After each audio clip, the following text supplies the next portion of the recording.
Wagwan guys, in today's video I'm going to be sharing with you my daily experience as a top freelancer on Upwork. I'm going to be sharing specifically what's happening today. So after waking up today and doing my daily routine, I check my Upwork, check my Medium, check Tesla, check every platform that I actually that I'm building or making money from, my YouTube and all that. So I checked everything and I saw a job on Upwork when I opened Upwork, like a job post.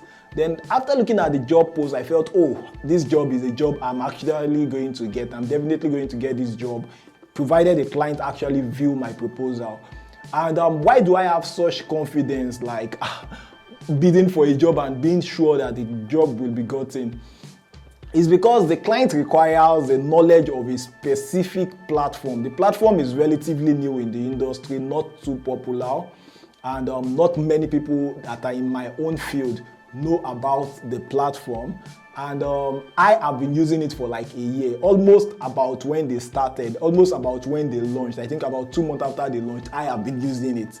Yeah, because I do something similar to what the client does in some aspects. I realized that I'll be able to like help the client. I'm able to give value for that particular project. So I applied for the job, and one thing I also noticed when applying for the job is that because of this, my unique selling point in this context is like that particular factor that makes me like a suitable candidate, almost better than any other candidate that applies. I wasn't even sure that other people will apply because most people will not be aware of the platform, of the software. So I applied for the job, and I ensured that my unique selling point, that means the thing that sells me the most, is embedded in the first 2 lines of the proposal. But note, the client for this particular project sent me a question. Like, you know, some clients, when you are applying for a proposal, they will now ask you some questions. The question in that question, those questions are going to be shown to the client first before your proposal. So you want to ensure that your strongest selling point for that particular project is in those questions. You'll find a way to like put it in. Then you can also add it to your proposal too. Then another thing I think I did was adding a call to action that says, call me, let's jump on a meeting, let's talk about this and all of that, which is actually important. Sometimes you don't just want to tell the prospective client, hire me now, although those call to action sometimes work, but then it's better when you try to draw the client to have a conversation with you. So it's a win-win that way. You can have a deeper knowledge of the project before accepting it, and then the client can have a deeper knowledge of your expertise before hiring you. So that way you already eliminate one of the factors that can eventually cause a bad review in the long run. So after the client sent me a question like, oh, can we jump on a call on this? What did the client say? The client asked if we could jump on a call on this. Hi, Sunday, thanks for getting back to me. I would love to proceed. How many hours do you think this will take? Do you need access to my profile?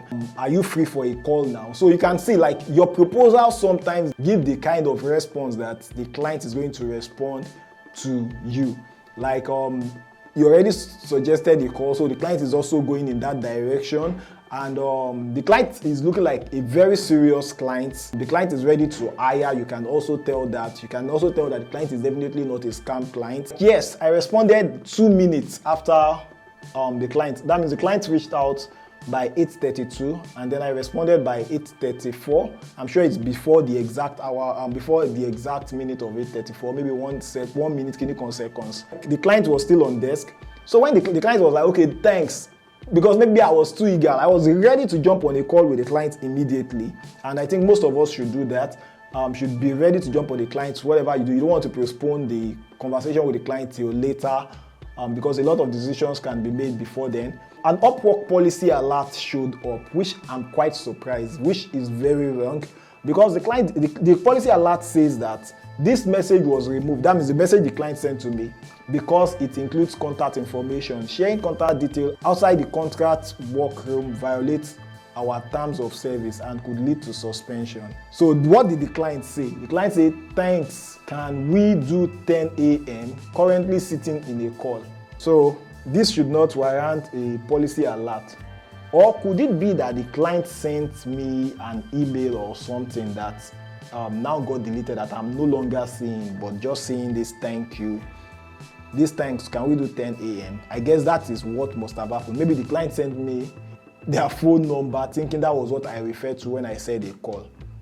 So I said 10 a.m. works, and I think now that I get the idea correctly, I'm going to respond so Upwork does not think I'm trying to ask the client for contract.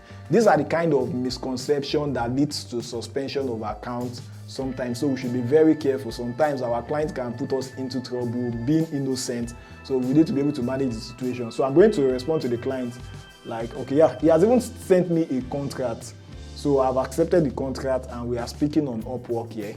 So I'm lucky this time, because if this client didn't eventually maybe hire me on Upwork, when they have the human reviewers check what the bot has marked as policy violation, and this client did not eventually hire me, they may think that I have taken the client off the platform. But yeah, the client sent me an offer.